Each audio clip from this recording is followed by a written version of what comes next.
Welcome back to another episode of the True Growth Through Growth podcast. I am Latina Mata, and today we are going to be speaking about self love. Is self love and self care the same?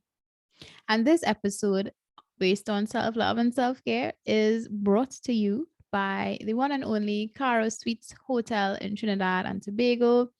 That is a great spot that I go to rejuvenate, to regroup, to relax, and to really give myself permission to just reset mind, body, and spirit when needed, especially since this pandemic has forced us to be home.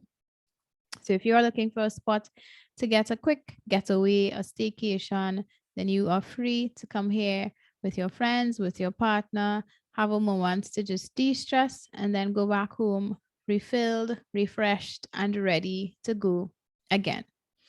All right, so let's dive straight into it. What exactly is self care and what exactly is self love?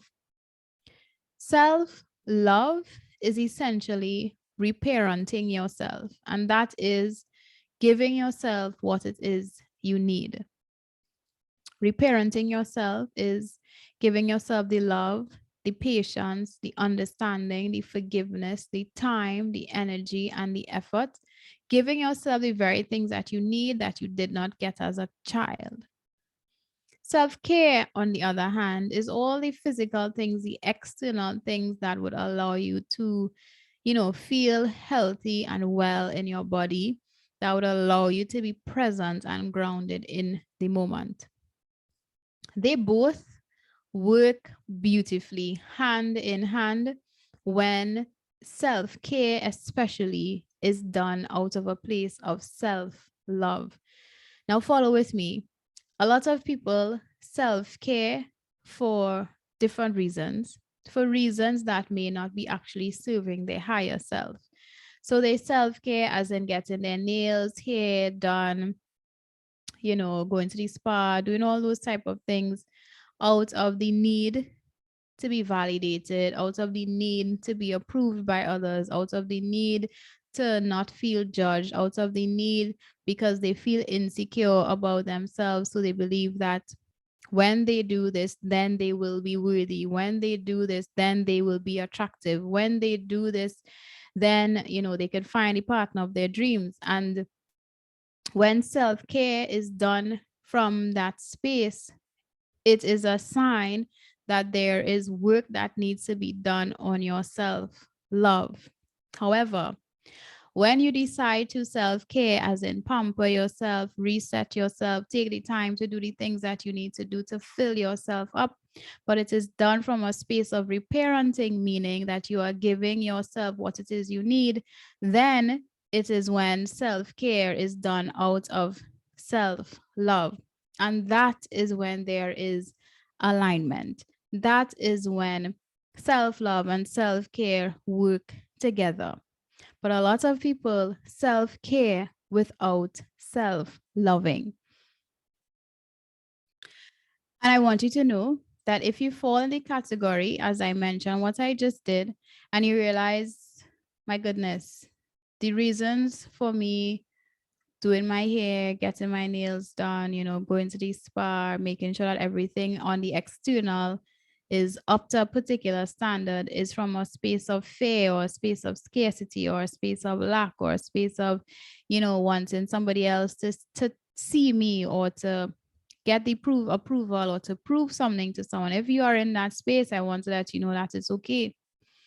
This is sincerely just your indication and your time for you to start to do the inner work, right? A lot of people focus on the physical things and the external things, and then there's very little self awareness. There's very little connection to who you are at a soul level, very little knowledge about, the things that you really, really want, really disconnected from your purpose, very disconnected from where it is you're trying to go.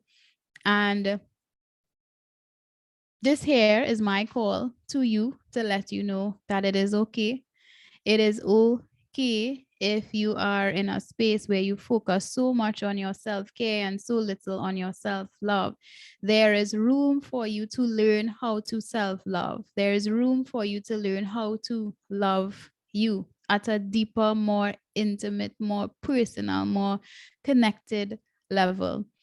And the first place that you get to start with is acknowledging that there are parts of you that there may be shame, there may be guilt, there may be hurt, there may be resentment that you have been shunning, and allow yourself to open up yourself to start to see those parts of you. Self-care done out of guilt or out of lack or out of worry or out of, for example, so let me give you a perfect example.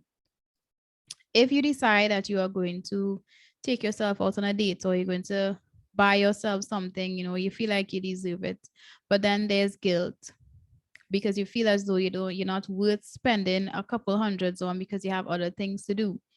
If you feel as though, you need a break, physically you need a break, mentally you need a break, emotionally you need a break. But when it's time to actually go and engage in some physical activity, you're going to the spa, whatever, there is shame. There's like, I shouldn't be doing this. I should put my child first. I should do this first. I have this to do. I have all these other things to do.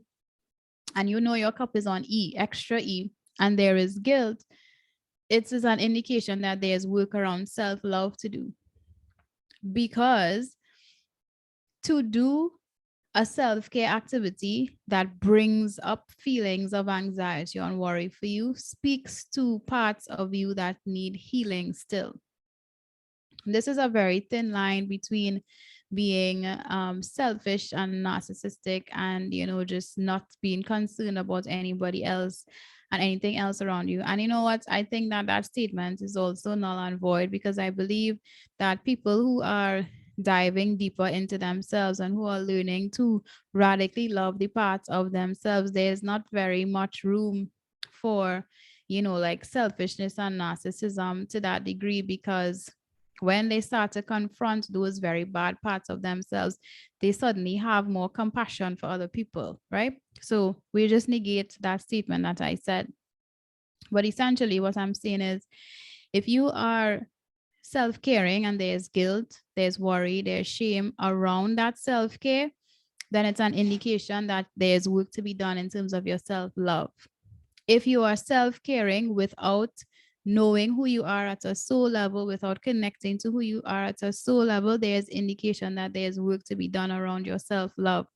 If you are self-caring and only are aware of physical things, but you are not clear on who you are, you're not connected to you at a soul level, there is work to do around self-love. If, however, you are doing the inner work, and there is that recognition that when you self-care, it is for your greater good and for those who are around you, because you are filling yourself up. And when you self-care, there is no guilt and there is no shame and there is no resentment towards yourself for self-caring.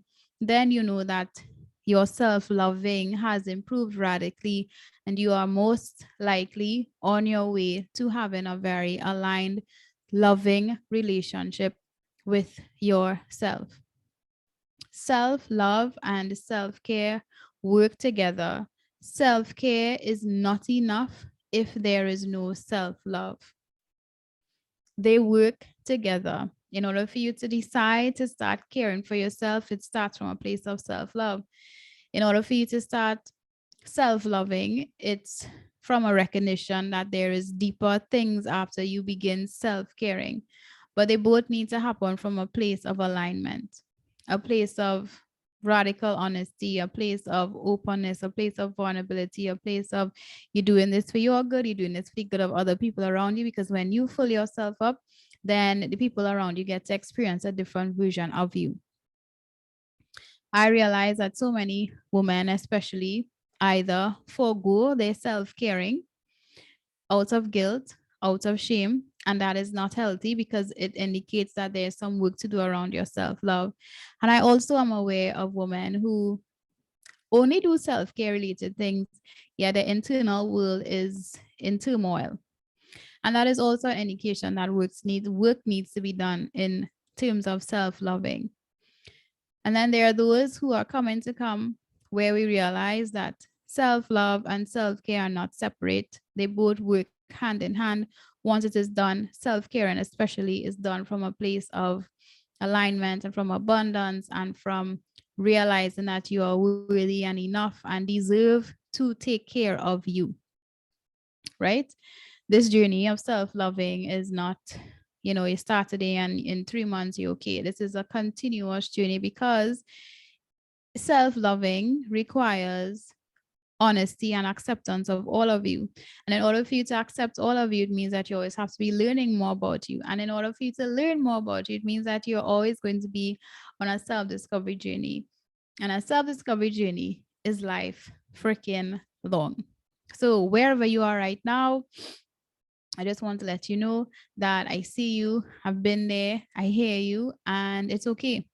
If you are with me on this self loving, self caring journey, and you are realizing that the both of them work together and you're coming to a place to release the guilt and the shame and the judgment when you self care, I'm right there with you. If you're in that space of self loving, learning to radically self love, and you're like, oh my God, these new parts that I'm finding scare the absolute hell out of me, I'm also right there with you.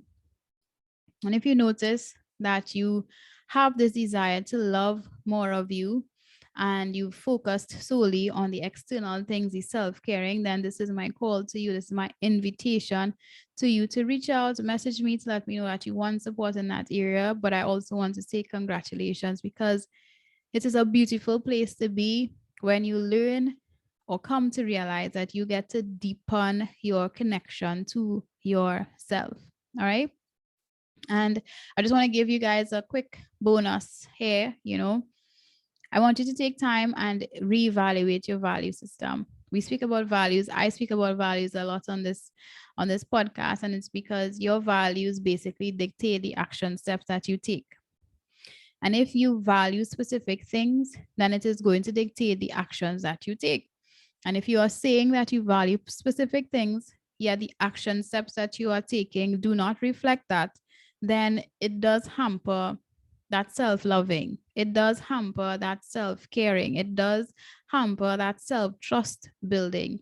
Also, one of the cornerstone things that you could do is to do an audit on your value system, do an audit on the action steps that you take, do an audit on the things that you give your self time and energy to, so that you could make better decisions as it pertains to your self-loving and self-caring activities. Now, I hope this podcast resonated. I hope it shed some light for you. If it did, of course, feel free, send me a review, share on social media, let me know that it resonated. For those of you who are watching this on YouTube, thank you for being here. Subscribe, leave a comment. I love connecting with you. And I would speak with you guys soon. Bye bye.